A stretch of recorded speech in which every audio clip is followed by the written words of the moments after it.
हरे कृष्णा कृष्ण कृष्ण हरे हरे, हरे राम राम राम हरे हरे। ओम ज्ञानतिमिरन्धस्य ज्ञानाञ्जनशलाकया चक्षुर्मिलितं येन तस्मै श्रीगुरवे नमः।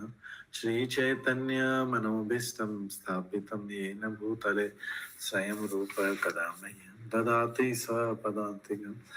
वन्देऽहं श्रीगुरो श्रीयुतपदकमलं श्रीगुरुं वैष्णवांश्च श्रीरूपं साग्रजातं सहगण रघुनाथान्वितं तं सजीवं साद्वैतं सावधूतं परिजनसहितं कृष्णचैतन्यदेवं श्रीराधा कृष्णपादान् सहगण ललिता श्रीविशाखान्वितांश्च। नमो विष्णुपदाय कृष्णप्रस्थाय भूतले श्रीमते भक्तिवेदान्त स्वामिनिति नामिने। नमस्ते सरस्वती देवे गौरवाणी प्रचारिणे निर्विशेषा शून्यवादी पाश्चात्य देशतारिणे। वाञ्छाकल्पतरुभ्यश्च कृपा सिन्धुभ्यैव च पतितानां पावनेभ्यो वैष्णवेभ्यो नमो नमः। जय श्री कृष्ण चैतन्य प्रभु नित्यानंद श्री अद्वैत गदाधर शिवासादि श्री गौर भक्तवृंद। हरे कृष्णा कृष्ण कृष्ण हरे हरे, हरे राम राम राम हरे हरे। ओम नमो भगवते वासुदेवाय, ओम नमो भगवते वासुदेवाय, ओम नमो भगवते वासुदेवाय। नारायणं नमस्कृत्य नरं चैव नरोत्तमं देवीं सरस्वतीं व्यासं ततो जयमुदीरये। नष्टः प्रायेषु भद्रेषु नित्यं भागवत सेवया भगवते उत्तम श्लोके भक्तिर्भवति नैष्ठिकी। कृष्णाय वासुदेवाय देवकी नंदनाय च नंद गोप कुमाराय गोविंदाय नमो नमः। हरे कृष्ण। हरे कृष्ण प्रभु जी, सादर प्रणाम। आपका वीडियो बंद है प्रभु जी। अच्छा, थैंक यू। हरे कृष्ण प्रभु जी प्रणाम। हरे कृष्ण प्रभु जी प्रणाम। हरे कृष्ण प्रभु जी कोटि कोटि प्रणाम। हरे कृष्ण प्रभु जी सादर प्रणाम। हरे कृष्ण। कल हम श्रवण करे थे पहले स्कंद के 12वें अध्याय 12th चैप्टर के श्रवण करे थे। 12th चैप्टर सम्राट परीक्षित का जन्म।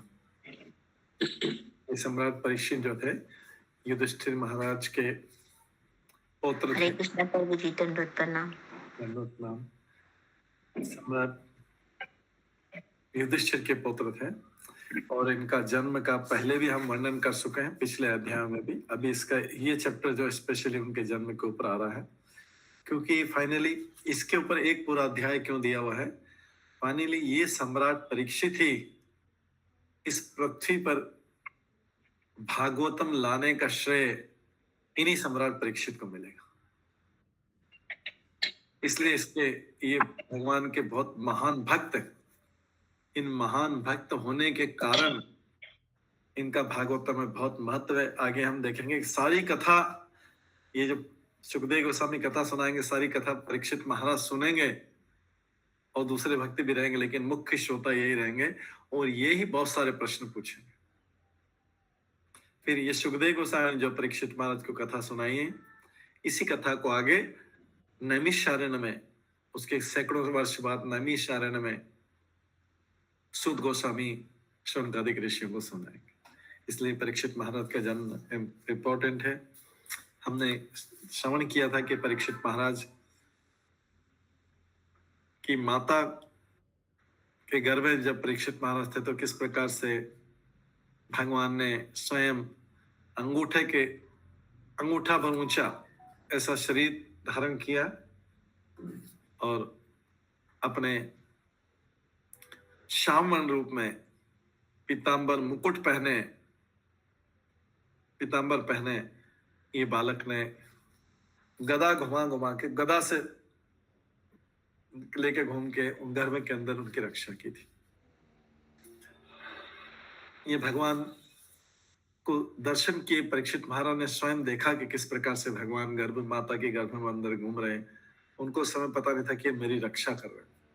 शिव माता परीक्षित जब परीक्षित महाराज का जन्म हुआ तो जन्म होते से ही उन्होंने आसपास वो दृश्य देखने लगे कि जो मैंने माता के गर्भ में वो विष्णु को, जो उनको पता भी नहीं था विष्णु, वो जिस व्यक्ति को मैंने देखा था जो गदा घुमा के घूम रहे थे पूरे, वो कहाँ है, वो कहाँ है, वो परीक्षा कर रहे थे सब तरफ। इसके कारण उनका नाम परीक्षित हुआ। ये हमने श्रवण किया था। इसके बाद परीक्षित महाराज अंदर ही माता के गर्भ में ही सोच रहे थे, जिस भगवान को देखा था वो कौन है उस समय। आज उसके बाद का वर्णन करेंगे हम 11वें श्लोक में करेंगे। विधु 12वें स्कंद का, पहले स्कंद के 12वें अध्याय का 11वां श्लोक। विधूय तत् अमेयात्मा भगवान धर्म गुप्त विभु मिशतः दशमासस्य तत्रैव अंतः ददे हरि। इस प्रकार बालक के देखते देखते प्रत्येक जीव के परमात्मा तथा धर्म के पालक पूर्ण पुरुषोत्तम भगवान, जो सारी दिशाओं में व्याप्त है और काल तथा देश की सीमाओं से परे है, तुरंत अंतर्ध्यान।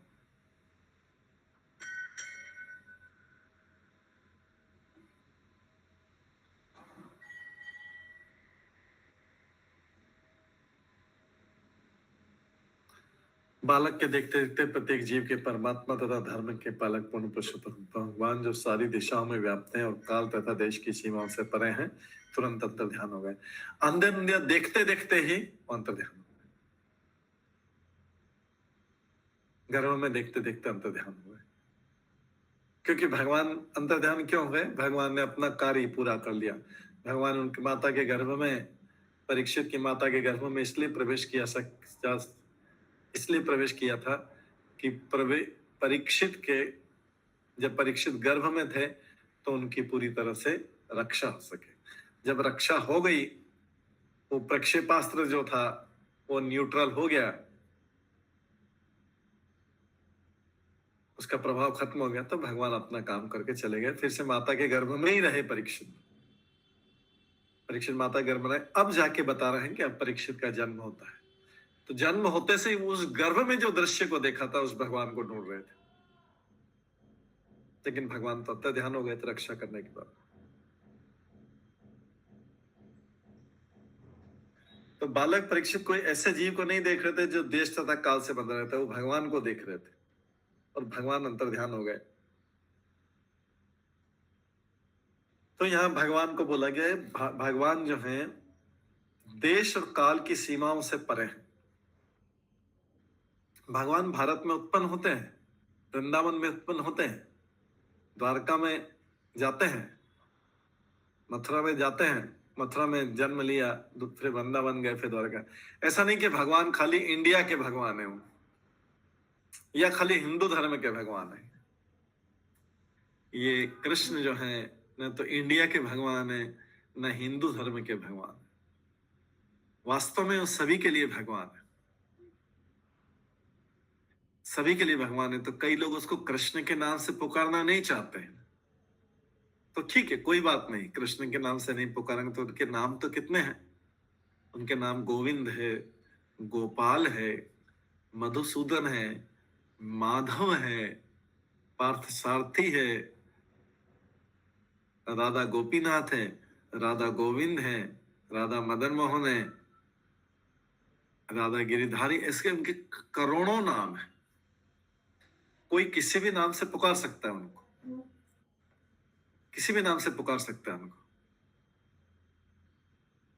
लेकिन कंडीशन क्या इंपॉर्टेंट है कि वो किसी देश के नहीं है। भगवान एक ही देश के नहीं होते। हालांकि भगवान भारत में भारतवर्ष में जन्म लेते हैं, लेकिन वो किसी देश के नागरिक नहीं है या किसी काल से नहीं बंधे रहते। तो परीक्षित महाराज उन भगवान को देख रहा था जो सबके भगवान है। कई लोग उसको अल्लाह के नाम से बोलते हैं, कई लोग उसका गॉड बोलते हैं, लेकिन है वही भगवान, सेम है भगवान। अगर उसका नाम हम कृष्ण बोल देंगे तो कई धर्म के लोग सोचते हैं नहीं ये तुम्हारे भगवान है। अगर कोई उसको अल्लाह के नाम से बोल दे, क्या बोले बोले वो उनके भगवान है, लेकिन वो एक ही भगवान है, भगवान एक ही है। उनका नाम कृष्ण क्यों है? क्योंकि वो सबको अपनी तरफ आकर्षण करते हैं, इसलिए उनका नाम कृष्ण है। और कोई वह हिंदुओं का नाम नहीं, हिंदुओं ने नहीं दिया नाम उनका, या सनातन वालों ने नहीं दिया नाम उनका, न हिंदुओं ने दिया नाम, न सनातन वालों ने दिया उनका नाम, न इस्कॉन वालों ने नाम दिया। कृष्ण मतलब जो सबको अपनी तरफ आकर्षण करे। तो भगवान का रूप जो है सबको अपनी तरफ आकर्षण कर लेता है, और उस सबको अपनी तरफ आकर्षण कर लेता है, इसलिए उसका नाम कृष्ण। आपकी मर्जी है, आप उसको आप बोलेंगे मैं कृष्ण को नहीं बोलूंगा, मैं बोलूंगा उसको जगतपति बोलूंगा, ठीक है, जगतपति बोल सकते हैं। आप बोलेंगे मैं उसको जगदीश बोलता हूँ, ठीक है, आप जगदीश भी बोल सकते हैं, जगदीश भी बोल सकते हैं, लेकिन उनका रूप देखेंगे तो सबको बस अपनी तरफ आकर्षण करेंगे, इसलिए कृष्ण बोला गया, और कोई कारण नहीं। किसी ने नाम रखा नहीं है उसका, किसी ने भी उनका नाम रखा नहीं। कोई बोलेगा मेरे को जगदीश बोलना, आप कृष्ण कृष्ण को मानते रहते हैं, मैं राम बोलूंगा, ठीक है, आप राम बोल दीजिए। कोई बोलेगा नहीं मैं उनको निराकार ब्रह्म से बोलूंगा, ठीक है, निराकार ब्रह्म से बोल दीजिए, लेकिन फिर निराकार ब्रह्म तो उनके शरीर की ज्योति है, भगवान को तो निराकार नहीं बोल सकते, भगवान तो साकार है, निराकार उनके शरीर की ज्योति। आप किसी भी नाम से बोल दीजिए, बट आपको उसका मीनिंग पता होना चाहिए, वहीं पहुंचेंगे जहां पर उसका नाम लिया है, उसी का ध्यान करेंगे, वहीं पहुंचेंगे। तो यहाँ पर परीक्षित महाराज ने उन भगवान को देखा, और भगवत गीता में कहा गया कि वो परमात्मा सर्वव्यापी है, ओमनी प्रेजेंट, सर्वव्यापी मतलब सब जगह व्याप्त है, उसको जहां बुला लेंगे आ जाएगा वो भगवान, जहां बुला लेंगे आ जाएगा। माता के गर्भ में पहुंच गए, अंदर पहुंच गए, गर्भ में पहुंच गए, बोले भगवान।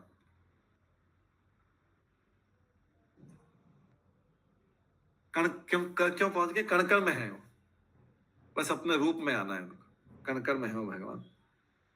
तो यहां पर लिखा गया है परमात्मा सब जगह देश तथा काल में व्याप्त है।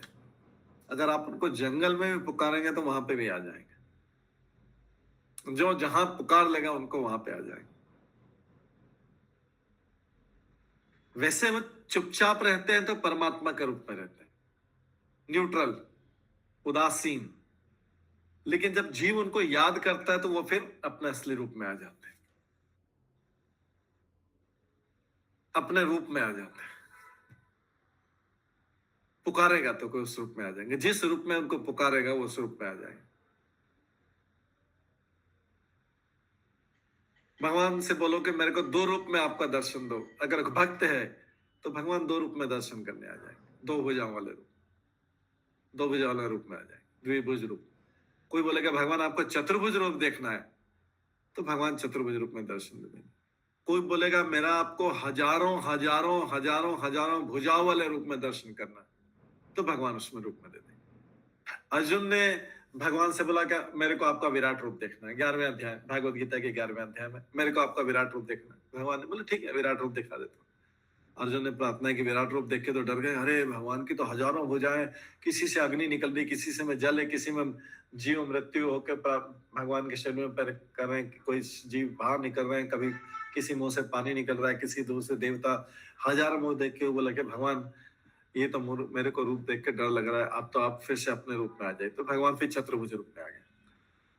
फिर बोले कि भगवान आप तो वही द्विभुज रूप में आ जाए, तो फिर भगवान द्विभुज रूप में आ गए।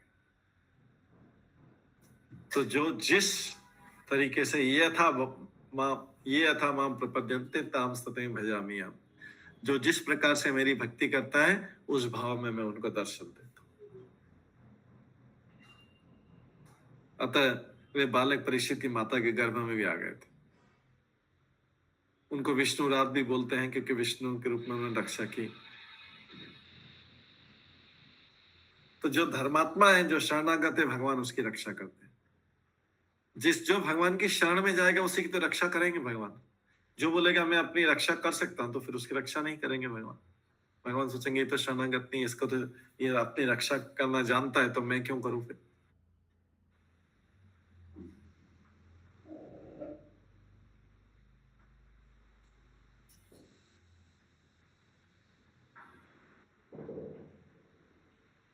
इसके पश्चात तो भगवान जो है गर्भ में भी, माता के गर्भ में वो उपस्थित रहते।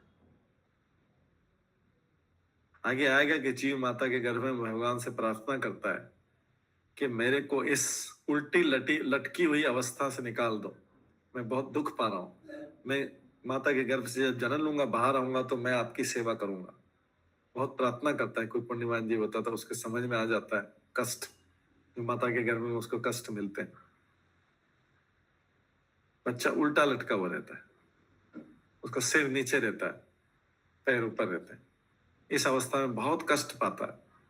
माता जो जो सामग्री खाती, खट्टा, चटपटा, मसालेदार, वो सब उसको जलन पहुंचाता है। जो सात्विक भोजन नहीं रहता, उसके कारण बालक को गर्भ में जन्म हो, वो बहुत कष्ट पाता है, उल्टा लटका हुआ रहता है। सोचता है कि भगवान से प्रार्थना करता है कि किसी तरीके से मेरी इस अवस्था से बाहर निकाल दो। इस तरह 9 महीने वो कष्ट पाता है, बाहर निकाल दो, मैं आपको याद करूंगा, मैं आपका स्मरण करूंगा, आपकी सेवा करूंगा। लेकिन जैसे ही जन्म लेता है, उसके माता पिता और ये सब उसको कुछ करने लगते हैं, सब कुछ करने लगते, उठाते बोलते, सब अंदर के कष्ट भूल जाते हैं, अंदर के सारे कष्ट भूल जाता है। ये जीव की अवस्था हमेशा ऐसे यही रही। हॉस्पिटल में लेटा रहेगा, जब बहुत कोई कठिन बीमारी होगी, किसी बीमारी होगी, तो भगवान को याद करेगा, छत की तरफ देख के भगवान से बहुत सारी प्रार्थना करेगा, सब कुछ करेगा। भगवान मैं एक बार ठीक हो जाऊं, नहीं तो फिर ठीक हो जाऊंगा तो आपको फिर याद करूंगा, फिर से आपका स्मरण करूंगा। जैसे ठीक होता है, बाहर जाता है, एकदम सब भूल जाता है। सब लोग बोलते हैं अच्छे हो गए, अरे हाँ चलो एंजॉय करते हैं, चलो आराम करते हैं, चलो खुशी करते हैं, अच्छे हो गए ना, अब तो ठीक हो गए, कोई प्रॉब्लम तो नहीं, नहीं कोई प्रॉब्लम, एकदम हेल्दी हो गए, हाँ एकदम हेल्दी हो गया, चलो अभी फिर जगत में घूमते हैं, खेलते। तो जीव को बार बार भूलने की आदत है, इसलिए भगवान को बार बार कष्ट देना पड़ता है। अगर जीव नहीं भूले तो कभी कष्ट नहीं होगा उसको। भगवान को हमेशा याद रखे, तो अगर कोई कष्ट आए भी सही भी पूर्व जन्म के कारण, तो उसको उसका प्रभाव नहीं नजर आएगा। जैसे प्रहलाद महाराज 5 वर्ष की उम्र में इतने खुश थे, चाहे इतने कष्ट उनके पिता को दे रहे थे, लेकिन खुश थे। क्यों खुश थे, क्यों सुखी थे? एकदम कुछ असर ही नहीं होता था, पिता देते जा रहे कष्ट, कुछ असर नहीं होता। क्यों? क्योंकि भगवान उनको हमेशा रक्षा करे थे, वो भगवान के साथ थे, हमेशा भगवान को याद करते थे, स्मरण करते थे, इसलिए हमेशा खुश थे। हालांकि हिरण्यकश्यप जैसा कष्ट आज तक किसी पिता ने अपने बालक को दिया नहीं होगा। किसी को पता है कि किसी के पिता, अगर ऐसा कोई याद है कथा कि जिसमें पिता ने ऊपर से पहाड़ी पे से फेंक दिया अपने ही बच्चे को, या फिर उसके अपने ही बच्चे को विषैले सर्पों के बीच में डाल दिया, या अपने ही बच्चे को हाथी के पैर के नीचे कुचलवा दिया, कुचलने का प्रयास किया, या अपने अपने अपने बेटे को अग्नि में जलवा दिया हो उसकी बुआ से, होलिका के रूप में। ऐसा कोई किसी पिता को देखा है कि नहीं सुना? तो फिर भी प्रहलाद महाराज ऐसा था जिसके पिता ने इतने कष्ट दिए, लेकिन क्यों सुखी और क्यों बच पाए? भगवान को कंटिन्यूस निरंतर स्मरण कर रहा था। तो जो भगवान का स्मरण करता रहता है, वो संसार के कष्टों को आराम से सहन भी कर सकता है। या तो कष्ट होंगे नहीं, या कष्ट होंगे तो बहुत आराम से सहन कर सकता है।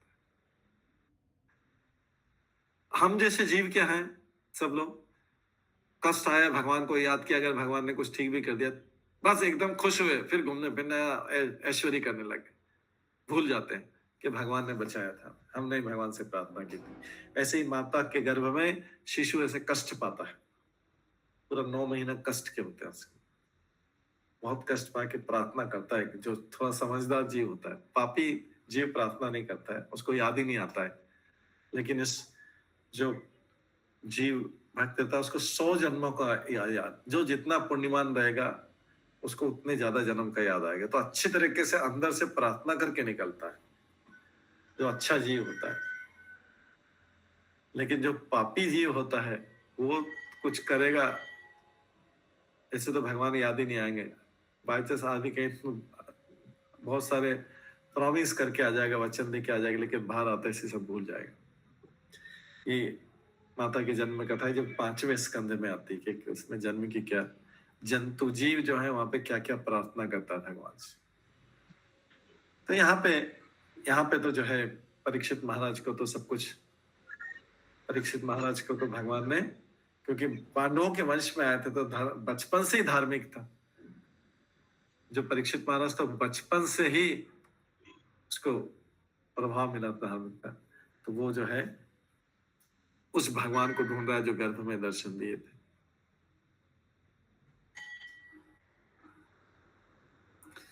इसके बाद 12वें श्लोक में आता है जब बालक का जन्म होता है, ततः सर्वगुणोदर के सानुकूल ग्रहोदय यज्ञ वंशधर पांडव भूय पांडु इव ओजसा।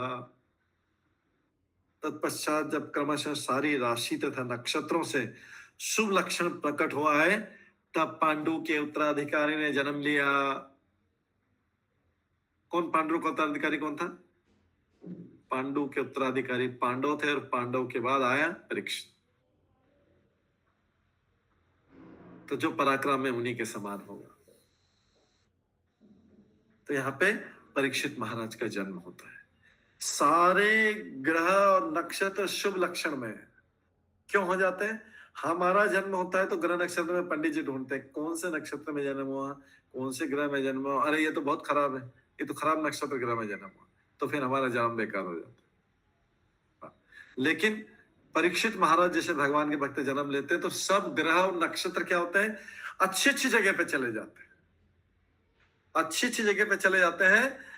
ये भगवान के जन्म के समय भी और उनके भक्त के जन्म के समय एकदम अच्छी जगह पे सेट हो जाते हैं। क्यों सेट हो जाते हैं? वहां से वो सोचते हैं कि हमें भगवान के या इस बालक के दर्शन होंगे जो शुद्ध बालक है। शुद्ध भक्त का दर्शन करना बहुत शुभ माना जाता है। तो हम सब देखेंगे इस शुभ परीक्षित महाराज जैसे जो पांडवों का उत्तराधिकारी है, पांडवों का उत्तराधिकारी से ही समझ गए कि ये किस वंश में जन्म ले रहा है। इसका मतलब कितना भाग्यवान है, कितना पुण्यवान है, ये बचपन से ही भक्त होगा क्योंकि उस वंश में जन्म लिया।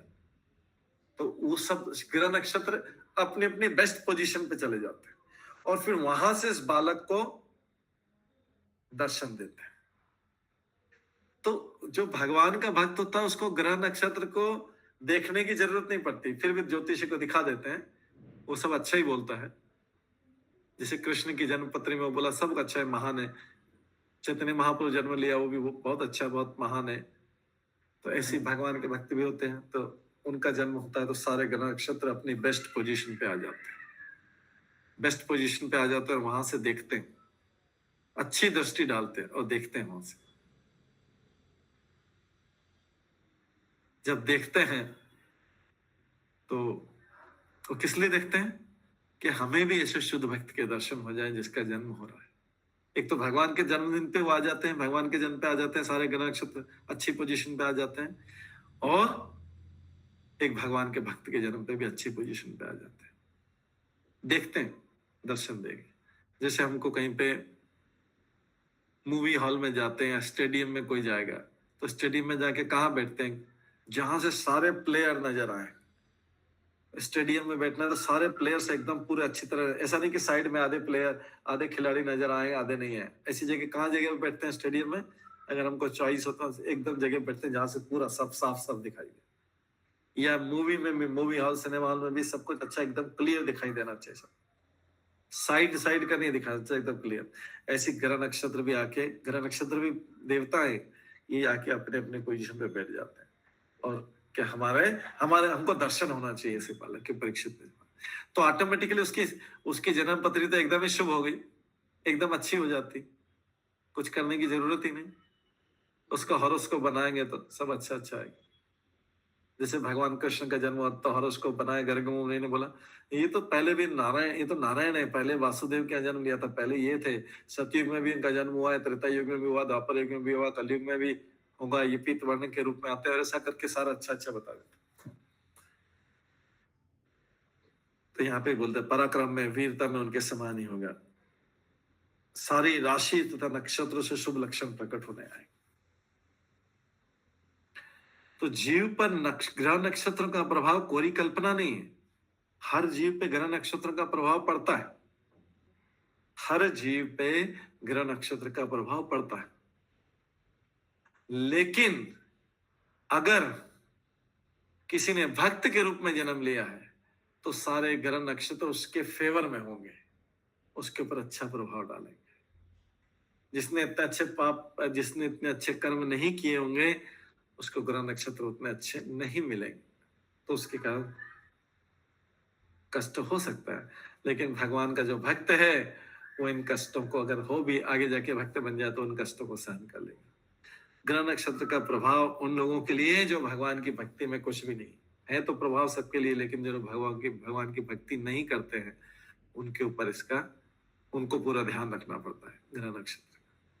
कोई ऐसी व्हाइट पत्थर वाला पहनेगा, कोई ब्लू पत्थर वाला पहनेगा, कोई रेड पत्थर वाला पहनेगा, रिंग करेंगे कि ग्रह नक्षत्र का प्रभाव नहीं हो। कोई कुछ करेगा, कोई कुछ करेगा, कोई से ये पूजा करेगा, वो पूजा करेगा।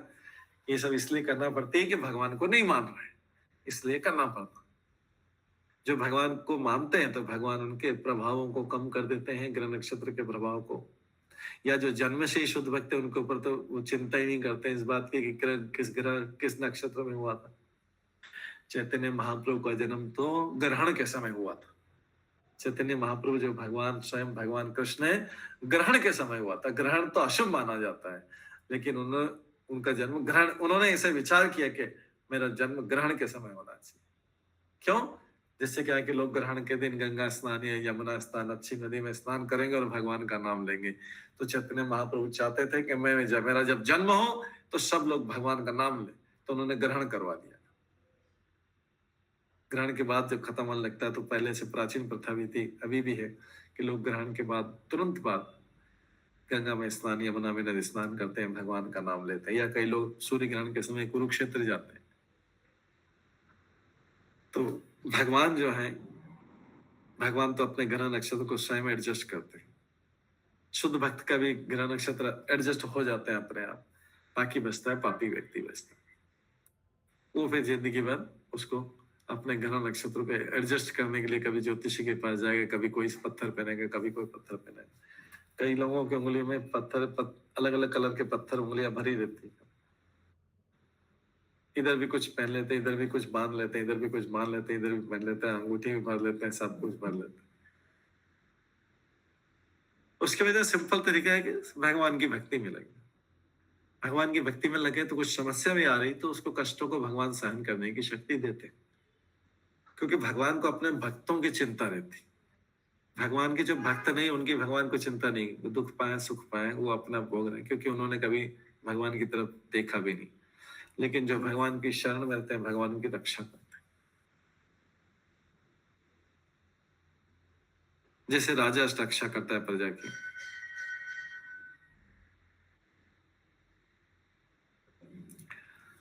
और इसके बाद में, जन्म लेने के बाद में, जीव जो भी कर्म करता है उसका एक फल होता है। जो भी कर्म करेगा उसका एक फल होगा। हर कर्म का एक फल होता है इस संसार में। अगर फल नहीं चाहिए, फल से मुक्त होना है। फल अच्छा भी हो सकता है, बुरा भी हो सकता है। हर कर्म का एक फल होता है। बस ये याद रखना है कि संसार में जो भी भौतिक कर्म करेंगे, हमारे सारे कर्म भौतिक, उसका एक फल मिलेगा। और वो फल अच्छा भी हो सकता है, बुरा भी हो सकता है।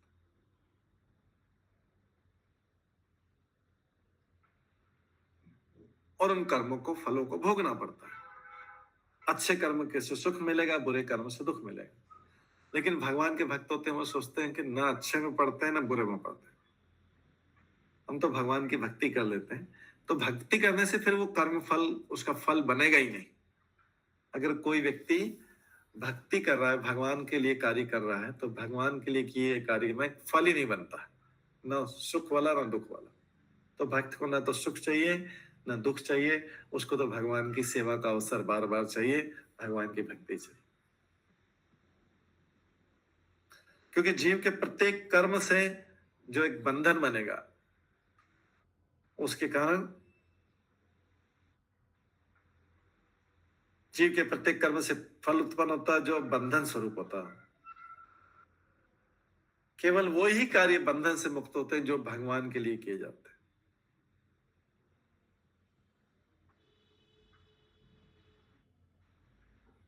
प्रकृति का नियम इतना सूक्ष्म है कि हमारे शरीर के प्रत्येक भाग में ग्रह नक्षत्रों का प्रभाव पड़ता है।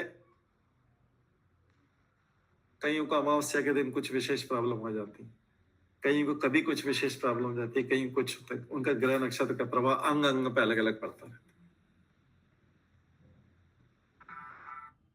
क्योंकि हर ग्रह नक्षत्र में एक देवता है। मंगल ग्रह है, शुक्र ग्रह है, बुध ग्रह है, शनि ग्रह है, ये सब देवता है। 33 करोड़ जो देवता होते हैं उसमें ये भी है, छोटे बड़े सब होते हैं। तो सब अपना अपना प्रभाव डालते हैं। क्यों प्रभाव डालते हैं?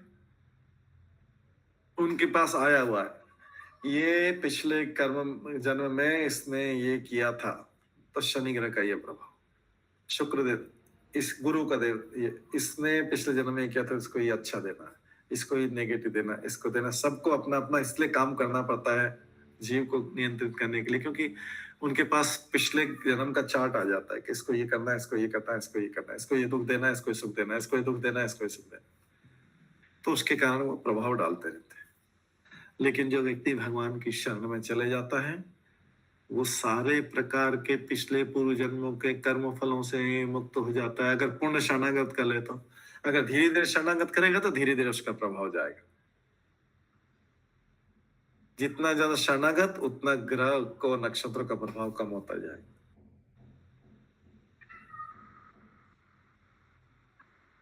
अतः मनुष्य का भाग्य उसके जन्म काल के ग्रह नक्षत्रों द्वारा निर्धारित होता है। ग्रह नक्षत्र के पास उसका चार्ट आ जाता है, पिछले जन्म का रिपोर्ट कार्ड आ जाता है। यहाँ पे दुख देना है इसको, इस समय पर सुख देना है, फिर इस समय पर दुख देना है, फिर इस समय पर सुख देना है, फिर इससे ये देखना है। उनके पास सारी सूचना आ जाएगी, प्रकृति के माध्यम से आ जाता है उनके पास। छुपता नहीं, इसने जन्म में ये किया था, ये किया था, ये किया था, ये किया था, ये किया था, ये किया था, ये ध्यान रखना, आप इस समय में ये किया था, ये किया था, इसको इस दिन दुख देना है, इसको इस दिन ग्रह नक्षत्र देना है, इस दिन दुख देना है, इसको ऐसा करना। सबका इंफॉर्मेशन उनके पास में आ जाता है। तो ग्रह नक्षत्र को बेचारा को, देवताओं को अपना काम करना पड़ता है। उनके पास तो भगवान से, प्रकृति के माध्यम से उनके पास सारी सूचना आ जाती है, आपको ये काम करना है। तो ग्रह नक्षत्र भी बेचारा वैसा वैसा काम करते रहते, देवता भी वैसा वैसा काम करते रहते। तो देवता के पास, तो देवता क्या कर्म फलों को नष्ट कर सकते हैं? नहीं, देवता कर्म फलों को नष्ट नहीं कर सकते। देवी देवता वो क्या कर सकते हैं? अगर जैसे आपने कोई मकान बनाना है, उसकी अप्रूवल ली, उसकी सैंक्शन लेने के लिए आप ऑफिस में पहुंचे जहां से सैंक्शन मिलती। अब आपको, अगर आपने पियून को या क्लर्क को आपने रिश्वत दे दी, तो क्या कर सकता है क्लर्क? क्लर्क क्या करेगा? आपकी फाइल को जल्दी से आगे बढ़ा देगा। यही करेगा, रिश्वत ले लेगा तो मैं जल्दी से अप्रूव करा दूं। अप्रूवल तो लेनी पड़ेगी। वो जो क्लर्क है, रिश्वत खा के भी ऐसा नहीं बोलेगा कि अच्छा जाओ, अभी आपको बिल्डिंग के अप्रूवल मैं ही कर देता हूँ, जरूरत नहीं, वो हमारे बड़े ऑफिसर की जरूरत नहीं, आपको कर देगा। ऐसा नहीं करेगा। वो क्या बोल सकते हैं, जब उसको रिश्वत देंगे तो क्या करेगा? रिश्वत देंगे तो वो फाइल को जल्दी आगे बढ़ा देगा, जल्दी स्वीकृति मिल जाएगी। उसी प्रकार से देवता भी किसी के कर्म फल को नष्ट नहीं कर सकते हैं, लेकिन हम देवताओं की पूजा कर लेंगे, बस थोड़ा सा फाइल को आगे पीछे कर देंगे, थोड़ा आगे कर देंगे, थोड़ा सा ही।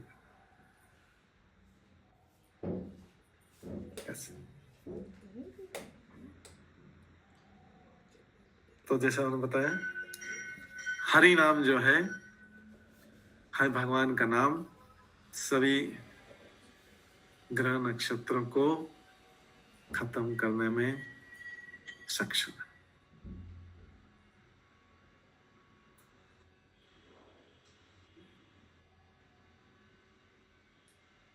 एक श्लोक आता है जिसमें है कि कोई ग्रह, किसी का मंगल एकदम गलत जगह, मंगल का, बुध का, इसका भी प्रभाव हो रहा है सबके पर, सारा प्रभाव हो रहा है। अगर सारा प्रभाव है तो अगर वो हरि का नाम लेगा तो सारे प्रभाव खत्म हो जाएंगे। और हरि का नाम नहीं है तो ग्रह, सब ग्रह कितने भी अच्छी पोजीशन में हो, कितनी भी अच्छी पोजीशन में हो, वो उसको बचा नहीं पाएंगे अगर भगवान उसको बिगाड़ना चाहते हैं। भगवान बिगाड़ना चाहते तो वो उसको बचा नहीं पाए।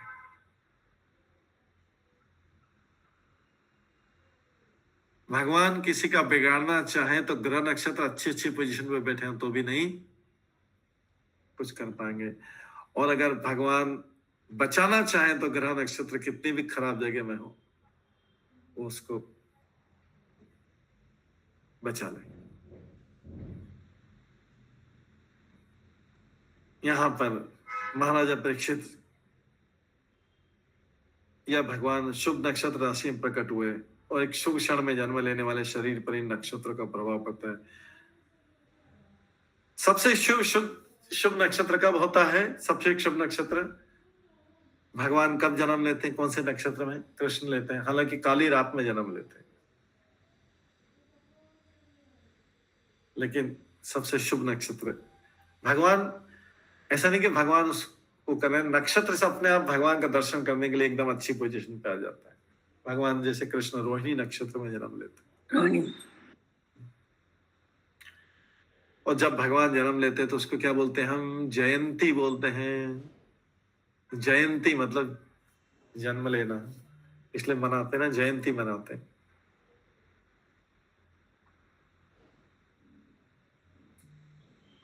तो महाराजा परीक्षित तो बहुत महान भक्त थे। वो शुभ अशुभ क्षण में तो जन्म ले भी नहीं सकते, क्योंकि सब अशुभ क्षण, अशुभ ग्रह भाग के अपने शुभ जगह पे आ जाते हैं भगवान के भक्ति का दर्शन करने के लिए। तो जब सारे शुभ ग्रह एकत्र होकर राजा पर अपना प्रभाव डाल सके, ऐसा समय पे उनका जन्म हुआ। नक्षत्र का यो संयोग मनुष्य की इच्छा से उत्पन्न नहीं होता है कि मनुष्य सोचे कि मेरा नक्षत्र ग्रह यहाँ पे ले आओ। ये किस पे निर्भर करता है? परमेश्वर की व्यवस्था ऐसी होती है कि जीव के शुभ और अशुभ कर्मों के अनुसार उसको वैसे ग्रह और नक्षत्र में जन्म होता है। उसके शुभ और अशुभ कर्मों के आधार पर नक्षत्र की व्यवस्था एक हो जाती है। अगर बहुत अशुभ कर्म किया तो उसका जन्म एकदम अशुभ नक्षत्र में हो जाएगा। फिर आप चाहे ज्योतिषी को दिखाते रहो, कुछ भी करते रहो, अगर उसने पाप किया तो अशुभ नक्षत्र में हो जाएगा।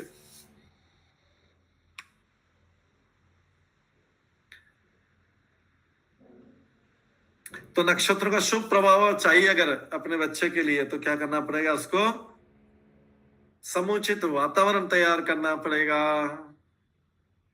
उसके लिए उचित वातावरण तैयार करना पड़ेगा। शुभ नक्षत्र में अगर बच्चे का जन्म दिलाना है तो क्या अच्छे नक्षत्र में हो, इसलिए क्या करना पड़ता है? शुभ संस्कार करने पड़ते हैं उस बच्चे के जन्म के पहले। उस बच्चे के जन्म के पहले शुभ संस्कार करने पड़ते हैं। ये शुभ संस्कार कहाँ से स्टार्ट होते हैं? गर्भाधान संस्कार से स्टार्ट होते हैं। जब बच्चे को, हमने पहले वाली क्लास में बताया था, अगर बच्चे को उचित समय पे माता गर्भ धारण करे, उचित समय पे गर्भ धारण करे, वैसे जीव के हाथ में नहीं, लेकिन क्या करे, उससे पहले संस्कार करके भगवान से ऐसी प्रार्थना की जाए कि सारे ग्रह नक्षत्र अच्छी जगह पे आ जाए और हमारे यहाँ बालक का अच्छे समय पे जन्म हो। ये भगवान से प्रार्थना कर सकते हैं, हम एडजस्ट नहीं कर सकते, लेकिन भगवान से प्रार्थना कर सकते हैं। उसके बोलते हैं, इसके लिए बोला जाता है गर्भाधान संस्कार। गर्भ धारण करने से पहले बच्चे को कंसीव करने से पहले माता पिता को कुछ क्रियाएं करनी पड़ती है, वो शास्त्रों में है। और बोला जाता है, भक्ति में बोला जाता है कि सारी क्रियाएं करने, और 50 माला रोज, 50 राउंड्स रोज करें। अगर इसे गर्भ धारण करने से पहले कुछ महीने पहले करें, और जैसी क्रियाएं, और भागवतम, कृष्ण कथा सुनना और भागवतम सुनना, तो बालक का जन्म उचित ग्रह नक्षत्र के साथ में हो सकता है, लेकिन उस विधि का पालन करना पड़ेगा। ये गर्भ धारण करने से पहले कुछ महीने पहले एक्सरसाइज करा जाए तो भक्त बालक उत्पन्न हो सकता है। भक्त हो, चाहे वो बालक हो बालिका हो, उससे कोई फर्क नहीं पड़ता। उचित बालक या बालिका ग्रह नक्षत्र अच्छे करने के लिए ऐसी आत्मा आएगी, ऐसी आत्मा गर्भ में प्रवेश करेगी जिसने अच्छे कर्म किए होंगे। लेकिन माँ बाप उसके लिए, माता पिता अच्छा वातावरण तैयार करें। गर्भ धारण करने से पहले, प्रेग्नेंट होने से पहले ऐसा वातावरण धारण करें कि अच्छी वाली आत्मा घर पे आए। आत्माएं तो हजारों लाखों करोड़ों घूमती रहती, जिस सबको कि सबका आने का समय हो रहा है, किसी ने कहीं जगह प्रवेश करना है। जैसे कश्यप मुनि और दीति ने गलत समय पे गर्भ धारण किया था, तो हिरण्यकश्यप हिरण्याक्ष जैसे राक्षस आ गए थे उनके गर्भ में।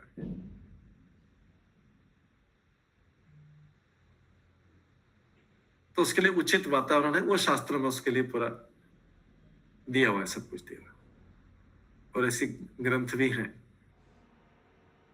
कि क्या क्या करना, गर्भ धारण करने से पहले क्या क्या चीजें करना पड़ती हैं, कौन कौन सी क्रियाएं करनी पड़ती हैं, किस प्रकार से भगवान के, और किस प्रकार से जपमाला, बहुत ज्यादा जपमाला करनी पड़ती है। माता को स्पेशली, पिता को भी करना पड़ता है, लेकिन माता को स्पेशली, जिससे क्या है कि अच्छा बालक गर्भ में आए। ठीक है, पवन अरोरा प्रभु को आपका प्रश्न। हरे कृष्णा प्रभु जी, ये गर्भधारण इसको कैसे मतलब किया जाता है, गर्भधारण संस्कार? गर्भधारण संस्कार जो है, ये माता पिता को बच्चा उत्पन्न करने से पहले, उनको संयोग करने से पहले, ये पूरी विधि है। ये शास्त्रों में दी हुई है, उसकी पुस्तक भी अवेलेबल है, इसके ग्रंथ भी अवेलेबल है। प्रभु जी कौन सा पुस्तक में लिखा है प्रभु जी, वो ग्रंथ का नाम? हाँ, उसका एक अलग पुस्तक आता है, उसमें कई ग्रंथों से हैं, हम बता देंगे कल, इसको यहीं बता देंगे, उस पुस्तक का नाम भी बता देंगे। आप उसमें से सारा पढ़ सकते हैं, जिसके भी बालक का जन्म होने का है, उससे पहले गर्भ धारण करने से पहले होता है। वैसा नियम फॉलो करेंगे तो वैसा भक्त बालक हो सकता है। उसका कई शास्त्रों में वो पुस्तक जो बनाई हुई, कई शास्त्रों को मिला के बनाई हुई है, तो हम उस पुस्तक का नाम बता देंगे। ठीक है प्रभु जी, नित्यम भागवतम ग्रुप में भेज देंगे। ठीक है प्रभु जी, थैंक यू प्रभु जी। ठीक है, लेकिन उसके अनुसार करना पड़ता है। ठीक, नित्य रूप कृष्ण प्रभु। हरे कृष्ण प्रभु, दंडोत प्रणाम प्रभु जी। जैसे दीति के गर्भ में जो, लेकिन आत्मा तो दोनों बड़े शुद्ध थे प्रभु, जय और विजय थे, विष्णु भक्त थे दोनों, भले वो राक्षस के रूप में पैदा, लेकिन आत्मा तो दोनों बड़े शुद्ध थे। हाँ हाँ, जय विजय भक्ति के रूप में थे, लेकिन उनको श्राप मिला था कि 3 जन्मों तक आपका असुर राक्षसों का जन्म होगा। 3 जन्म आप असुर राक्षस बनेंगे। तो अब उनको तो 3 जन्म को तो बनाया, अब उनको पृथ्वी पे आए, ऊपर से आए, तो अब 3 जन्मों का जो श्राप है उनको भुगतना पड़ेगा। हालांकि भक्त थे, लेकिन 3 जन्म के लिए श्राप मिला है अभी, फिर वापस भक्त बन जाएंगे। 3 जन्म के लिए फिर कोई ऐसे माता पिता होना चाहिए ना, जिनके वो असुर के रूप में जन्म ले सके या राक्षस के रूप में जन्म ले सके। ऐसा घर ढूंढेंगे वो, और जहां पे ऐसा जो है गलत समय पे गर्भ धारण हो रहा है, वहां पे तुरंत आ जाएंगे, बोले ये अच्छा मौका है, हमको अभी राक्षस बनना है, तो ये ऐसा घर ढूंढेंगे। राक्षस बनने के लिए घर ढूंढना पड़ता है ना, अच्छे साधु लोग क्या तो नहीं चले जाएंगे जहाँ पे ऐसा घर ढूंढेंगे, तो वो उस समय पे गर्भ धारण कर रहे होंगे। इसलिए संध्या का समय जो है, संध्या का समय ये बच्चा पैदा करना या उसके गर्भ धारण करने के लिए उचित समय नहीं रहता है।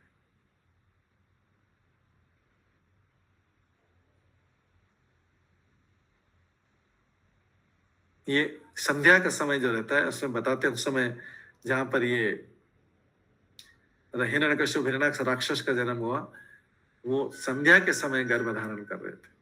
संध्या के समय शिव जी घूमते रहते हैं अपने भूत प्रेतों के साथ में, भूत प्रेतों के साथ में घूमते बाहर निकलते हैं। इसलिए संध्या को पूजा क्यों की जाती? संध्या के समय शाम को 3 संध्या होती है। वैसे तो सुबह की पूजा करते हैं, एक संध्या सुबह 6 बजे होती है, एक संध्या दोपहर में 12 बजे होती है, और एक संध्या शाम को जो 6 बजे होती है, जब अंधेरा होने लगता है। इनको तीनों को संध्या बोलते हैं। एक सुबह वाली संध्या, एक दोपहर वाली संध्या, एक शाम वाली संध्या। तो जो दोपहर वाली संध्या को मंदिरों में इसलिए तीनों संध्या में पूजा होता है, और उसके अलावा भी पूजा होता है, बस तीनों संध्या में मंदिरों में देखेंगे सुबह, शाम और दोपहर को 12 बजे, तीनों संध्या में पूजा होता है। तो सुबह की संध्या तो शुभ समय रहता है, तो उसमें भगवान का जितना नाम लेंगे अच्छा रहेगा। दोपहर में रजोगुण का संध्या रहता है, उसमें भी भगवान का नाम लेंगे अच्छा रहेगा। सुबह सत्वगुण का संध्या रहता है, दोपहर को तमोगुण, दोपहर का रजोगुण का संध्या रहता है और शाम को तमोगुण वाला संध्या रहता है। शाम को क्या रहता है, जब दिन खत्म हो रहा है, अंधेरा होने वाला है, उसको भी संध्या बोलते हैं। जिसको सब लोग संध्या बोलते हैं वो सब लोग शाम को बोलते हैं, लेकिन 3 संध्या होता है, शास्त्रों में लिखा है। तीनों संध्या में भगवान की पूजा होना जरूरी है। अगर कोई जैसे प्रभु जी हैं, वो ऑफिस जाते हैं करते हैं, तो माता जी लोग कर सकते हैं। तीनों संध्या में भगवान को भोग भी लगता है, चाहे किसी भी चीज का लगे। दोपहर की संध्या में तो लंच का भोग लगना चाहिए, शाम की संध्या पे डिनर का भोग लगना चाहिए, सुबह की संध्या पे ब्रेकफास्ट का, जैसा भी आप बनाते हो स्पेशल जो भी घर में खाने का होता है वैसा वो भोग लगना चाहिए। ये भगवान की प्रसन्नता के लिए होता है। तो शाम की संध्या को जो लोग भोग कर रहे थे, संभोग कर रहे थे, सेक्स कर रहे थे, उस समय बच्चा पैदा करने के लिए, उस समय जो है बहुत गलत समय रहता है।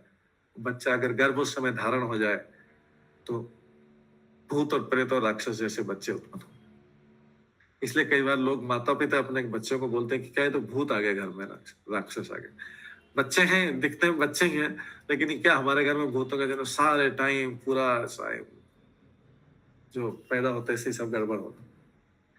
तो वो गर्भाधान संस्कार वाला जो ग्रंथ है, जो पुस्तक है, हम बता देंगे, उसका नाम बता देंगे, आप लोग ऑनलाइन या कहीं से भी ले लेना उसका। तो वो उसमें बताया गया है, वो सारे शास्त्रों से मिला के बनाया है, क्योंकि इतने सारे शास्त्र ढूंढने पड़ेंगे, तो उसकी बजाय के एक जगह ही सारी चीजें आ गई। तो उसमें जो है ये सारा सब संस्कार बताया गया कि कैसे करना चाहिए, गर्भाधान कैसे करना चाहिए, उस समय भगवान का नाम कितने राउंड चैंटिंग करना चाहिए, कैसा है क्या है, इससे करके चाहे बालक हो बालिका हो, जो भी हो, लेकिन उसको संस्कार वाले हो। ठीक है, बिंदु मेहता बताइए। हरे कृष्ण। हाँ, आपका आवाज बहुत कम आ रहा है प्रभु। निमेश मेहता प्रभु, आपका आवाज बहुत कम आ रहा है। निमेश मेहता प्रभु, आपका आवाज बहुत कम आ रहा है। ठीक है, नेक्स्ट के लिए प्रियंका शुक्ला माता जी बताइए। हरे कृष्णा प्रभु जी, सादर प्रणाम। प्रभु जी, जैसे हम लोग अपने कर्मों को, अच्छे कर्म होते हैं तो हम स्वर्ग में भोगते हैं, बुरे कर्म होते हैं तो हम नरक में भोगते हैं। तो प्रभु जी, हमारे ये प्रारब्ध और ये अच्छे बुरे नक्षत्र कैसे बनते हैं? हमारे कर्मों के नहीं, नक्षत्र वैसे के वैसे ही, नक्षत्र सब अपनी जगह रहते हैं। हमारे कर्मों के कारण फिर वो थोड़ा थोड़ा अपनी पोजीशन चेंज करते हैं। तो कई बार खराब पोजीशन पे आ जाते हैं, कई बार अच्छी पोजीशन पे आ जाते हैं। जिस बालक का पूर्ण कर्म अच्छे नहीं, उसके टाइम पे वो जन्म लेते टाइम पे वो अपनी पोजीशन बदल देंगे सर, और वो खराब पोजीशन पे आ जाएंगे, क्योंकि हमको उस कर्म का फल मिलना है। तो उनको भी उनको इंफॉर्मेशन आ जाती है, सब सूचना आ जाती है। तो ये फिर हम लोग स्वर्ग और नरक में क्या भोगते हैं? स्वर्ग और नरक में, स्वर्ग में जो है पूरा सुख सुख सुख है। वहां पे बुढ़ापा नहीं आता है, बीमारी नहीं आती, ना मृत्यु होती। वहां से बस सीधे व्यक्ति नीचे गिरता है। जब उसकी आयु खत्म हो जाएगी तो नीचे गिरेगा, मृत्यु भी नहीं होगी। कोई राम नाम सत्य के लेके वहां निकलता नहीं कुछ भी। वहां से बस उसका जैसे आयु खत्म हुई नीचे गिर जाएगा, फिर से पृथ्वी पे आ जाएगा। जितने टाइम तक पुण्य है, वहां पे बोले सुंदर सुंदर उद्यान है, वहां पे ऐसे वृक्ष हैं जहाँ पे अनसीजनल फ्रूट भी लगे रहते हैं, वहां पे खाने पीने भूख नहीं लगती, फिर भी सारा सामान है। वहां पे नदियां हैं, सुंदर झरने, जैसे यहाँ से लोग आप समझ लीजिए कि स्विट्जरलैंड से 1000 गुना ज्यादा मान लीजिए। अगर किसी ने स्विट्जरलैंड और न्यूजीलैंड को घूमा या देखा उसके पिक्चर, तो उससे 1000 गुना ज्यादा, 2000, 10,000 गुना ज्यादा अच्छी जगह। और कभी बुढ़ापा नहीं आएगा, तो वहां पे सुख भोगने के लिए स्वर्ग है। लेकिन जब पुण्य कर्म खत्म हो जाता है तो फिर इस पृथ्वी पे आना पड़ता है। और वैसे नरक में बहुत प्रकार के कष्ट दिए जाते हैं। नरकों का वर्णन हम इसी भागवत में सुनेंगे। अभी करीब करीब इस स्पीड से चल रहे हैं तो 7-8 महीने लग जाएंगे उस चैप्टर को आने में, जिसमें पूरा आपको नरक का दृश्य पता लगेगा, कैसा नरक होता है। जब फिर हमारे प्रारब्ध कैसे बनते? हमने तो स्वर्ग और नरक में सब कुछ भोग लिया। हाँ, स्वर्ग नरक में भोग लिया, वो भोगो तो वहां पे तो आपने प्रैक्टिस की अभी, उसके बाद आके पशु योनि करना पड़ेगा, तब जाके असली तो दुख तब होगा। वहां पे तो थोड़ा टेम्पररी, थोड़े टाइम के लिए दुख भोग के आ गए, अपने आप को तैयार कर लिया कि अब मेरे को जाके दुख भोगना है। ओके प्रभु जैसे जी, किसी को स्पेस में रॉकेट में भेजा जाता है ना, उसको यहाँ पे पूरा प्रैक्टिस कराया जाता है। कई सालों तक उसको यहाँ पे प्रैक्टिस कराया। रॉकेट है, वहां पे ऑक्सीजन आपको सिलेंडर से लेना पड़ेगा, पाइप लगाना पड़ेगा, ऊपर जाने पे आपको ये करना पड़ेगा, वो जैसे लोग चंद्रमा पे जो जाते हैं करें, बहुत सारी तैयारी करते हैं कई साल पहले। तो वो तैयारी करके जाएंगे, फिर जाके वहां पे जाते हैं, तो वहां जाके पता लगता है। ऐसे ही यहाँ से तैयार करके जाते हैं। हरि बोल, हरि बोल, हरि बोल। अपना माइक बंद कर लीजिए सब लोग। Mike open. हाँ, तो ये जो है वहां पे जाके फिर असली सुख दुख, तो जैसे जो चंद्रमा पे जाएगा लेकिन जो पहले तैयारी है वो स्वर्ग और नरक। जब चंद्रमा पे चला गया वो वहां का उसका दुख या सुख हुआ। जी प्रभु जी, समझ आ गया, है ना। तो स्वर्ग और नरक तो पूरा नहीं हुआ, वो तो वहां तैयारी हुई है खाली, दुख जो भी। जी जी, थैंक यू प्रभु जी। Thank you. शत्रुपदास माता जी। हरे कृष्णा, प्रणाम प्रभु। मुझे मेरा ये गर्भधान संस्कार वाला जो बुक है वो मैं भी पाना चाहती हूँ। वो हम इसमें भेज देंगे, नाम भेज देंगे, हम सबके लिए इसी ग्रुप में नाम भेज देंगे, आप उसको पढ़ लेना। तो ग्रुप मैं तो ग्रुप में ज्वाइन नहीं हूँ, इस लिंक में अमिताभ प्रभु जी वो हमारे क्लास कराते हैं, वो अमिताभ प्रभु जी जो लिंक भेजते हैं उसमें आज मैं ज्वाइन किया हूँ। तो आप अपना नंबर ग्रुप नहीं है, आप अपना नंबर इसमें चैट में डाल दीजिए, अभी कोई आपको उसमें ग्रुप में ऐड कर देगा। इसी में भी जो चैट है ना, चैट बॉक्स में अभी पे अपना नंबर कर दीजिए, उसको ऐड कर देंगे। ठीक है, प्रणाम प्रभु, थैंक यू। ठीक। तो यहाँ पे फिर से आ रहा है, इसलिए इसके ऊपर विस्तार यहाँ पे 13वें श्लोक में और डिटेल में आ रहा है। 13 श्लोक पढ़ते हैं, इसमें बताते हैं। तस्य प्रीत मना राजा विप्रे धौम्य कृपादिभि जातकम कार्यामास वाचयित्वा च मंगलम। महाराजा परीक्षित के जन्म से अत्यंत संतुष्ट हुए राजा युधिष्ठिर ने जात का संस्कार करवाया। तो जन्म के बाद जो संस्कार होता है, जन्म के बाद पहला संस्कार होता है, उसको बोलते हैं जात कर्म संस्कार। ये गर्भाधान संस्कार जन्म से पहले होता है। जो हम गर्भाधान संस्कार बता रहे हैं, दूसरे संस्कार होते हैं कुछ, वो जन्म से पहले कराए जाते हैं। और जैसे ही जन्म होता है वो जात कर्म सब संस्कार, मतलब जो बच्चे का अम्बिलिकल कार्ड काटा, जो उसका नली काटा जाता है, माँ से जो कनेक्टेड रहता है उसको जो नली काटते हैं पहला, वो जन्म के बाद का पहला संस्कार है। उसका भी संस्कार प्रॉपर तरीके से करते हैं। डॉक्टर लोग तो ऐसे ऑपरेशन करके उसको कर देते हैं, लेकिन उसका भी बाद में संस्कार होता है। उसी समय होना चाहिए, लेकिन हॉस्पिटल में होता है तो इसलिए बाद में जाके वो करते हैं। जात कर्म संस्कार पहले गर्भाधान संस्कार होता है सबसे पहला। और भी संस्कार के यहाँ पे नाम लिखे। ऐसे कई जगह 10 संस्कार होते हैं, वैष्णव में कम से कम 10 संस्कार होते हैं, और ज्यादा से ज्यादा 25 संस्कार भी होते हैं। तो कुछ बड़े बड़े संस्कार, वो बड़े बड़े संस्कार को मिला के 10 संस्कार होते हैं। फिर कुछ छोटे और संस्कार मिला लेंगे तो 16 संस्कार होते हैं।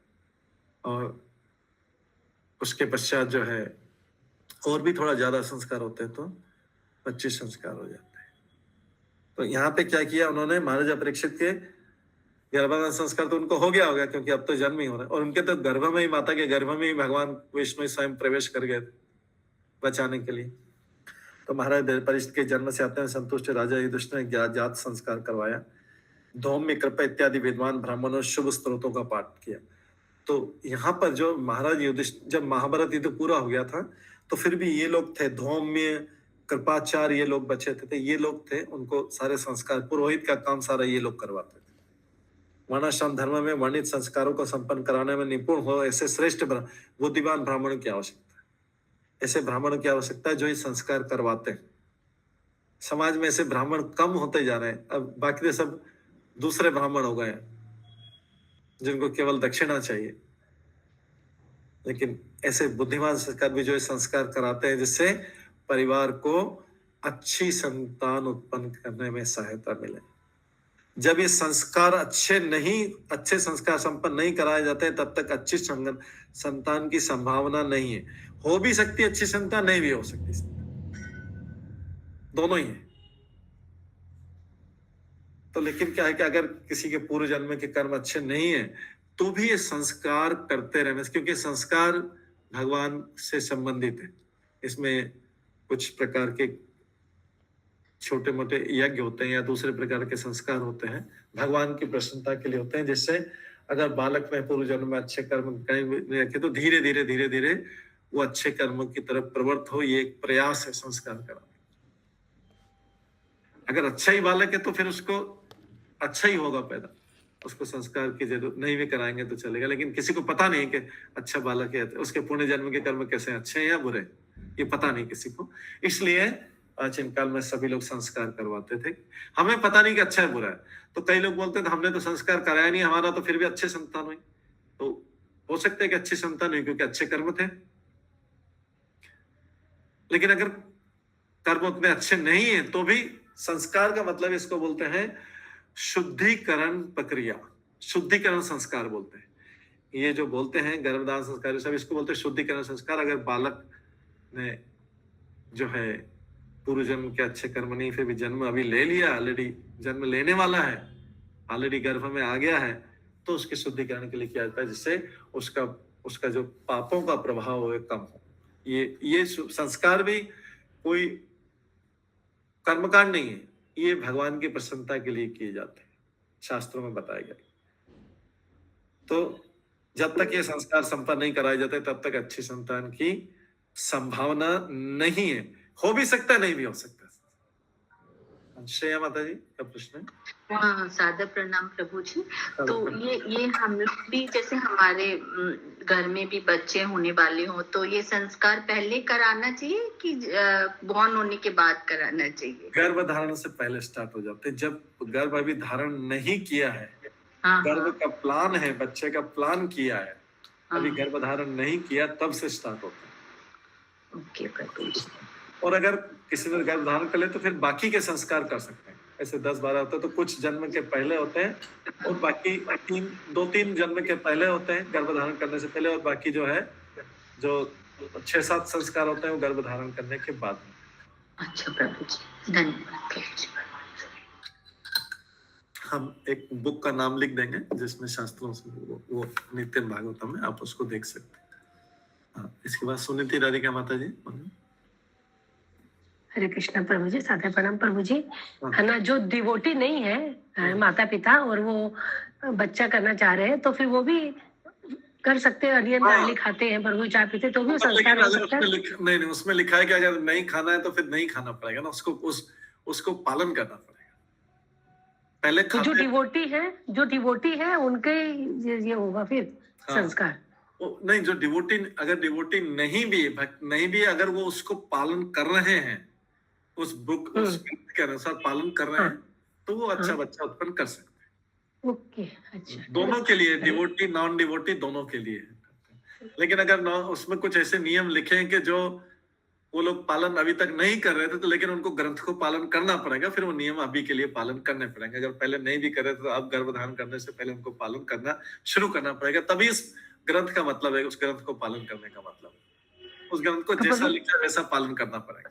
पर वो जैसे भी नियम पालन नहीं कर रहे हैं बच्चे, तो फिर भी कौन से कोई आ जाएंगे भक्त पूजा करवाने के लिए, संस्कार करवाने के लिए? वो संस्कार कराने के लिए आ जाते हैं, ऐसे भक्त हैं, ग्रस्त भक्त हैं, कुछ ये काम करते हैं सारे संस्कार कराने के लिए, वो आ जाते हैं। डिवोटी नहीं है बच्चे फिर भी आ जाएंगे, लेकिन उसको ग्रंथ का पालन करना पड़ेगा। मतलब जो चीज अगर कोई खाने पीने में गड़बड़ है तो उसको ठीक करना पड़ेगा, तभी वो होगा, सफल हो पाएगा, नहीं तो नहीं। उस समय के लिए। ओके प्रभु जी, ठीक है, थैंक यू प्रभु जी। ठीक है, ये सबके लिए होता है संस्कार, सबके लिए होता है। ये संस्कार की विधि किस लिए है? केवल आध्यात्मिक विकास के लिए निमित्त है, कि जैसे स्पिरिचुअली आगे सब कुछ स्पिरिचुअली है, अन्य किसी कार्य के लिए नहीं, अन्य किसी कार्य के लिए नहीं है ये आध्यात्मिक विधि। जैसे प्रहलाद महाराज का संस्कार हुआ था क्या? यस, प्रहलाद महाराज का गर्भधारण संस्कार हुआ था। क्या हुआ था? उनकी माता ने पूरा भागवतम सुना था उस समय, तो सारे लोग तो ऐसा नहीं कर पाएंगे, तो सारे लोगों को तो इसलिए फिर दूसरे छोटे छोटे संस्कार करके दिया जाता है। नहीं तो प्रहलाद महाराज का तभी तो बचपन से बालक प्रहलाद महाराज जैसा हुआ, पूरा संस्कार हुआ था, पूरा संस्कार किया, भागवतम पूरा पढ़ लिया गर्भ में ही, उसके बाद और किसी संस्कार की क्या जरूरत पड़ेगी?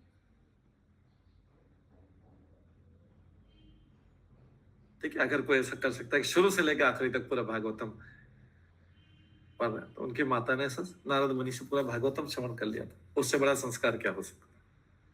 लेकिन जो लोग नहीं कर पाते फिर उनके लिए दूसरे इस तरीके ये संस्कार करिए, ये संस्कार करिए, ऐसे करके सारा। तो आप सोच लीजिए प्रहलाद महाराज का भी संस्कार हुआ था।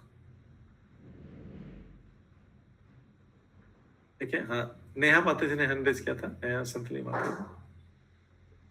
जय श्री कृष्ण प्रभु जी। जय श्री कृष्ण प्रभु जी। जैसे कोई जैसे आजकल के जैसे young generation they are not into भगवान की पूजा नॉन उतना ही है, जैसे थोड़ा बहुत दीदी करते करते, तब उनके बदले में कोई कर सकता है? नहीं माता जी, उन्हीं को करना पड़ेगा, क्योंकि आत्मा तो उन्हीं के गर्भ में प्रवेश करती है। ओके। आत्मा तो इंडिविजुअल है, उनको पालन तो उनके गर्भ में होगा, पालन उनके गर्भ में होगा। गर्भ वो धारण करेंगे। उन्हीं को करना पड़ेगा। उनको आप किसी से कनेक्ट करा के वो उनको समझा सकते हैं, कोई एक्सप्लेन कर सकता है कि हर माता पिता चाहते हैं कि उसका बच्चा अच्छी संतान हो, वो उसकी संतान अच्छी उत्पन्न हो। तो कई बार कोई नहीं मानने वाले भी हैं, उनको उचित लोगों से कनेक्ट करें, उनको समझाएं कि देखिए भाई आपको अच्छी संतान उत्पन्न करना है। आजकल तो कलयुग में अच्छी संतान उत्पन्न करना तो बहुत डिफिकल्ट हो गया है आगे जाके। तो ये उनको समझाएंगे तो हर माता पिता को तो अपनी संतान से प्रेम होता है। तो वो उसके लिए जब उनको सारे फायदे गिनाए जाएंगे, एडवांटेज गिनाए जाएंगे, तो वो खाली अच्छी संतान उत्पन्न करेंगे, वो स्वयं भी भक्त बन जाएंगे। कई बार क्या होता है कि भक्तों के घर में आने से माता पिता भी भक्त बन जाते हैं। प्रभु जी, ये जैसे अगर सपोज माता नहीं कर पाती है तो क्या पिता कर सकते हैं? अकेला तो कर देंगे। शरीर माता प्रदान करती है, वीर्य पिता प्रदान करता है, तो दोनों के कॉम्बिनेशन से होता है। लेकिन फिर भी उसका इम्पैक्ट पड़ सकता है। अगर खाली पिता कर रहे हैं तो भी इम्पैक्ट पड़ सकता है। दोनों करें तो बेस्ट है, लेकिन फिर भी उसका आप समझ लीजिए हाफ इम्पैक्ट पड़ जाएगा। फिर अगर पिता भी कर रहा है सारे, तो उसका इम्पैक्ट जो है, उसका प्रभाव पड़ेगा। अगर माता नहीं भी पूरा कर पा रही तो फिर ठीक है। Thank you. हरे कृष्ण। मंजू माता जी। हरे कृष्णा प्रभु जी। कोटि कोटि प्रणाम। कोटि कोटि प्रणाम। जैसे मतलब बच्चे के जो पिता होते हैं वो पूरी तरीके से नास्तिक हो और खाली माता ही मतलब ये सब करे तो नहीं चलेगा? मुश्किल होता है, थोड़ा सा मुश्किल होता है। पिता और माता के संयोग से होता है। फिर भी जैसे मेरे जो स्वामी जी है वो पूरी मतलब नास्तिक है। जैसे मेरी छोटी बेटी है, वो ठाकुर जी को पिताजी पिताजी बोलती है, तो वो उसका विरोध करते हैं कि पिताजी उनको नहीं बोलने का, तेरा पिता मैं हूँ, ठाकुर जी को पिता पिता क्यों करती है? और मुझे डांटते हैं कि उल्टा सीधा सिखाती है बच्ची को ये वो। हाँ, तो इसलिए क्या है, हाँ तो माता जी इसमें क्या है कि अभी थोड़ा सा फिर भी माता अपनी तरफ से ट्राई कर सकती। एक बार 50% ट्राई तो होगा, माता अपनी तरफ से कर सकती है। जितना ज्यादा कर सकती है माता करे, उसका भी प्रभाव पड़ेगा। भले ही पिता विरोधी हो चलेगा?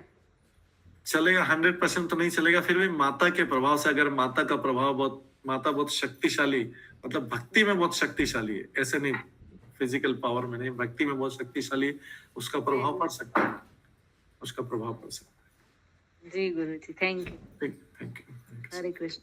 हरे कृष्ण। तो इसको पूरा कर लेते हैं। यह संस्कार महाराज युधिष्ठिर द्वारा, युधिष्ठिर तो इन्होंने जात कर्म संस्कार कराया सारे ब्राह्मणों को। उस समय जो ब्राह्मण थे उनको करवाया। ये कर्मकांड वाले किसी भी पंडित को नहीं करना है, प्रॉपर जो जिनको पूरा ज्ञान हो वो करते हैं संस्कार। यहाँ पे देखिए बड़े बड़े महान, उन्होंने पूर्व कृपाचार्य और धौम्य ऋषि जैसे बड़े बड़े मुनियों से करवाया है संस्कार। इनसे दोनों विद्वानों, महाराज युधिष्ठिर ने इन दोनों विद्वान तथा योग्य पुरोहित की सहायता से तमाम उत्तम ब्राह्मणों को लेकर उत्सव सुना। ऐसा कोई व्यक्ति से नहीं कराना चाहिए जिसको धन का लालच हो, केवल धन के लिए कर रहा हो सारा। जिसको ये होना चाहिए कि ये लोग भक्ति में आगे बढ़े, जिसका ऐसा मूड हो वो करवाएगा तो अच्छा रहेगा। जिसका ये मूड हो के ये लोग भक्ति में आगे बढ़े, अच्छी संतानें उत्पन्न हो। इसका अतः सारे संस्कार अर्थात शुद्धिकरण की विधियां, संस्कार को क्या बोलते हैं? संस्कार का दूसरा नाम है शुद्धिकरण की विधियां। ये इसलिए करा जाता है कि व्यक्ति का जो भौतिक शुद्धिकरण हो, आध्यात्मिक की तरफ बढ़े, भौतिक चीजों से दूर हो और आध्यात्मिक चीजों में बढ़े। ये शुद्धिकरण की ये संस्कार इसलिए कराए जाते हैं। संस्कार केवल ऐसे पंडित का मंत्र पढ़ना, ये औपचारिकता नहीं, फॉर्मेलिटी नहीं है। ये वास्तव में उसको आध्यात्मिक प्रगति देना, उसको बुरे संस्कार उसमें से हटाने का कार्य है। इसलिए इसका दूसरा नाम है, संस्कारों का नाम है शुद्धिकरण की प्रक्रिया। क्लियरली ये इसको इंग्लिश में बोलते हैं प्यूरिफिकेटरी प्रोसेस, प्यूरिफिकेटरी प्रोसेस बोलते हैं। इस युग में ऐसे ब्राह्मण न केवल विरले आपको उपलब्ध भी नहीं होते, अति इस पतित युग में आध्यात्मिक उन्नति के लिए वैदिक अनुष्ठानों की अपेक्षा पंचरात्रिक सूत्रों को, तो ये जो हम बता रहे हैं वो कोई ऐसे दूसरे जो ग्रंथ हैं पंचरात्रिक विधि के ऊपर बने हो कि कैसे करना चाहिए संस्कार। कृपाचार्य जो संस्कार कराए थे गौतम के वंश में उत्पन्न हुए थे, जिन्होंने युधिष्ठिर महाराज का संस्कार कराया। तो ये इसके पश्चात इनका बाद में बता रहा। कृपाचार्य भी बहुत महान थे, बाद में दुर्योधन के चल में चले गए थे, लेकिन वहां पे युद्ध में बच गए थे। और उसके बाद में जो है जब युधिष्ठिर महाराज चले गए तो उन्होंने परीक्षित महाराज को कृपाचार्य के संरक्षण में सौंपा था। उस समय क्या करते थे, अगर राजा का बच्चा छोटा रहता था और राजा चले जाते थे तो छोटे बच्चे को राज गद्दी पे बिठा दिया जाता था, लेकिन उसको मंत्री, अच्छे पुरोहित, अच्छे आचार्य उसको मार्गदर्शन देते रहते थे, तो छोटा बच्चा भी राज्य चला लेता था, क्योंकि उसको गाइड करने वाले जो है लोग अच्छे रहते थे। उनको कोई लालच नहीं था, कुछ भी नहीं था, वो बस उसको बोलते थे कि आप शास्त्र की विधि से राज्य चलाइए। 11-12 साल के बच्चे को भी कई बार राजगद्दी में बैठाना पड़ता था, और लेकिन सलाह देने वाले पूरे रहते थे तो उसको प्रॉब्लम नहीं आती। वो सबसे पूछता रहता था ये करना है वो करना है। इस प्रकार से हमने सुना, संस्कार वाला भी इसमें सुना। इसके बाद परीक्षित महाराज का भी संस्कार हुआ था। इसके पश्चात जब उनके जन्म पे क्या क्या होता है, जन्म के बाद क्या क्या होता है, एक तो जात कर्म संस्कार हुआ, और उसके बाद बाकी क्या क्या करते हैं वो सब अगली क्लासेस में श्रवण करेंगे उस समय क्या होता है। आज की क्लास को यहीं पे विराम देते हैं। सभी भक्तों का बहुत बहुत धन्यवाद। सब भक्तों के लिए एक बार हरे कृष्ण महामंत्र का जप करेंगे। हरे कृष्णा हरे कृष्णा